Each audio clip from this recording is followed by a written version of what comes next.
अगर हमारे वाक्य ही असली एसेंस में प्यार है तो वो उस पैमाने पे है ही नहीं कि वापस मिलेगा, क्योंकि प्यार तो वो भाव है जो सिर्फ जितना देते हैं उतना ही मन खुश रहता है। तो यहाँ एक बैलेंस की बात कि हम किस तरफ तराजू के वो नजर डाल रहे हैं कि हम कितना दे रहे हैं उस पे या हमारे को कितना मिल रहा है उस पे। तो संतों ने तो हमेशा देने की ही बात की है,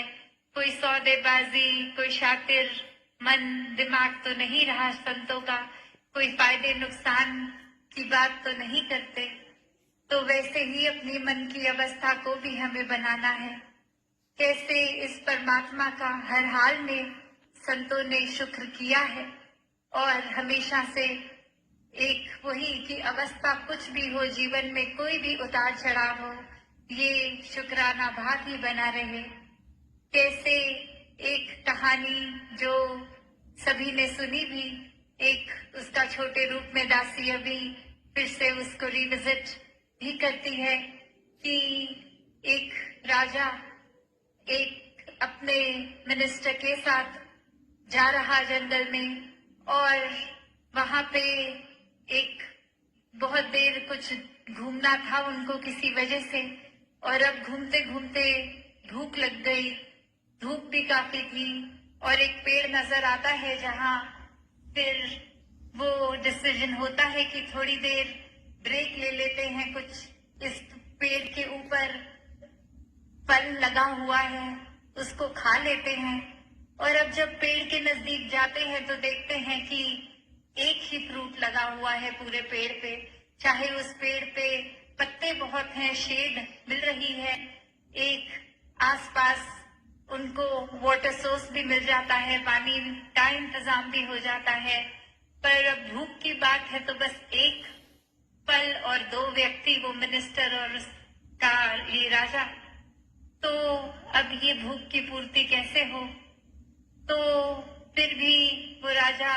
उस तरह से इशारा करता है और वो सेवक के रूप में मिनिस्टर वो ले आता है फूल नहीं सॉरी फल, और वो चखने लगते हैं अभी। और ये राजे की नजर में क्या आ रहा है कि उसने तो साथ वाले व्यक्ति ने, इस मिनिस्टर ने तो पूरा ही फल चख लिया, ऑलमोस्ट बस खत्म होने ही वाला था। तो राजा की भूख बची बहुत थी और कुछ बचा नहीं था, तो एक इंस्टिंक्टिवली उसने वो फ्रूट खींच ही लिया हाथ से कि कुछ तो दे दो मुझे भी। और अब जैसे ही चक मारा और वो बाइट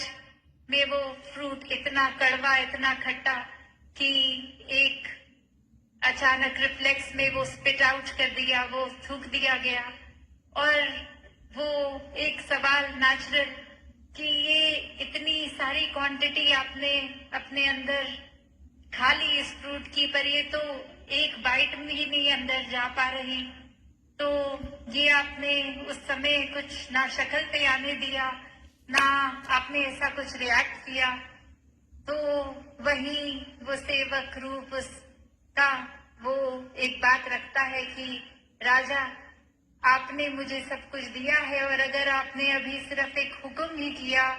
कि वो फल को तोड़ो, तो पहले तो मेरे मन में आया कि मैं एक उसको फर्स्ट बाइट मार के देख लूं कि अंदर से वो ठीक है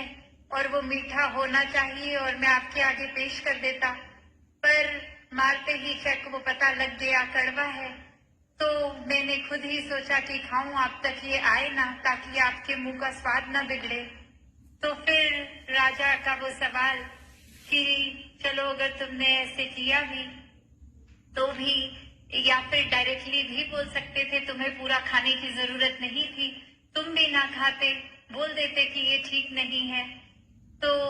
वो भाव उसका इंसान का कहता कि राजा, आपने मेरे को इतना कुछ दिया है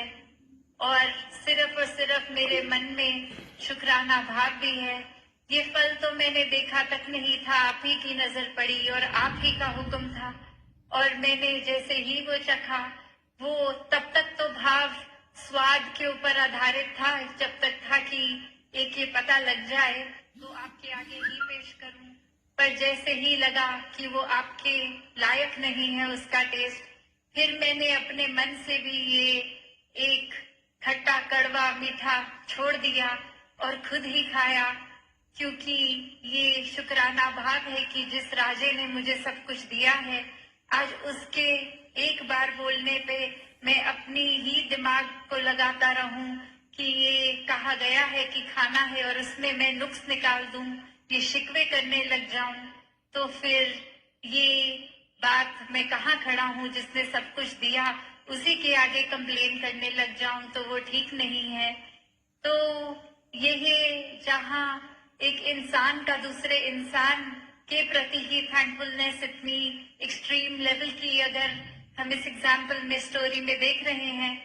तो जहाँ इस निराकार की बात आती है, यहाँ तो कोई हिसाब ही नहीं है। एक एक श्वास भी परमात्मा की ही देन, और परमात्मा ने जहाँ जब इंसानों को भेजा और जब ये श्वासें बंद करनी है, सब परमात्मा की ही रजा। तो इतनी इस जीवन के दौरान हर पल में कितना कुछ मिल रहा है। बेशक बीच में कभी किसी एपिसोड को हम अपने मुताबिक एक डिस्टर्बेंस की तरह देखते हैं, अनप्लेजेंट एक्सपीरियंस देखते हैं, पर ये निराकार ऐसा किसी को कुछ नहीं दे रहा जो उसके हित के लिए ना हो। तो नजरिया यहाँ अपना ही बदलना है कि ये हमेशा कंप्लेन्स कर हमें पसंद नहीं, ऐसा कुछ हो रहा है तो वो शिकवे करने की बजाय शुक्राना किया जाए। हमेशा हर पल में ये कोई नजरिया ऐसा बना लें कि अगर कोई चीज हमें बुरी से बुरी भी लग रही है तो उसमें से भी कुछ अच्छा उठा लें। और हमेशा अगर हम सोचे भी कि हमें जो कोई अगर ऐसी चीज है जो बिल्कुल पसंद नहीं, तो वो उसकी भी गहराई में जाएंगे, तो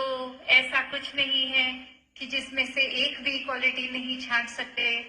जिस तरह वो उदाहरण है कि एक बंद घड़ी भी दिन में 2 बार बिल्कुल एक्यूरेट टाइम दिखा देती है, क्योंकि वो एक AM और PM में वो समय पक्का आएगा जहां पे वो वॉच स्टैटिक होके बंद हो गई है। तो एक कोई भी चीज चाहे कितनी भी बुरी हो, उसमें अच्छाई जरूर रहेगी। और जहां इंसानों की बात है, तो चाहे कईयों के स्वभाव हमारे जैसे नहीं होंगे या हमारी पसंद के मुताबिक नहीं होंगे, पर ऐसा नहीं है कि उनका स्वभाव अच्छा नहीं या स्वभाव में कुछ एक भी चीज अच्छी नहीं। ये हमारे नजरिए की बात है। तो आत्म मंथन यहाँ अपने अंदर फिर एक बार इस पहलू पे भी किया जाए कि कैसे हम क्या ज्यादा एक सिर्फ रिसीव करने में ही इंटरेस्टेड हैं या देने में भी एक मिलता ही रहे ऐसा स्वभाव बना लिया है, या देने का भी है। क्या एक बिल्कुल ही हम अपने पहलू को एक छोर की तरह पकड़ के बैठे हैं, या दूसरे की भी बात सुन के उसको भी एक अकोमोडेट करते हैं अपने जीवन में, या फिर एक सिर्फ और सिर्फ नजरिया बना लेते हैं कि ये इंसान पसंद नहीं तो इसकी कोई भी बात ठीक नहीं। तो ऐसा आत्म मंथन करें, ये सोचें, ये अपने अंदर सुधार का भाव रखें। तो ये नजर घड़ी पे, और सभी आज 1 बजे से आए हैं और अब इतने घंटे सत्संग में भी लगातार बैठकर, तो ये आज का उस आवर्स वाइज लंबा दिन भी सबके लिए हो गया, पर फिर भी सभी संत आनंद ले रहे हैं। और आज ये भी आ रहा था ध्यान कि अक्सर वो दिमाग को समागम के 3 दिनों की ही आदत थी, तो ऐसा 1 सेकंड के लिए आया ध्यान कि वो आज 3रा दिन खत्म समागम इस साल का, और फिर नहीं अभी है 1 दिन है। और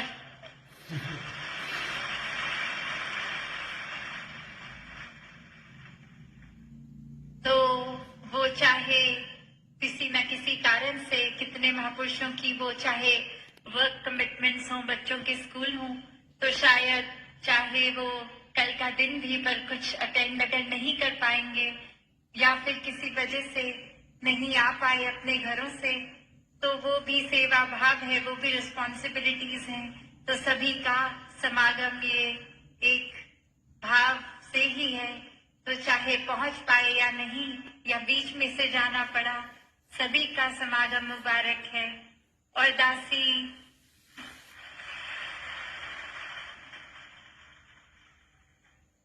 आज ये बात भी साझा करना चाहेगी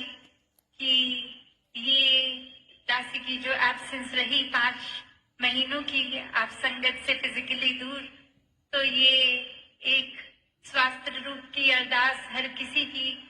एक कभी न कभी किसी तरह से पहुंचती थी। तो वही बात कि आप सब संगत जो संगत मां सर का ताज हैं, आपके आशीर्वाद से वो स्वास्थ्य भी अब ऑलमोस्ट पूरी तरह रिकवर्ड है जी।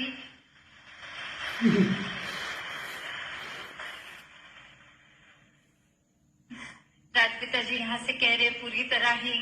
रिकवर्ड है, तो सदवचन पूरी तरह ही रिकवर्ड है। तो और अधिक टाइम ना लेते हुए,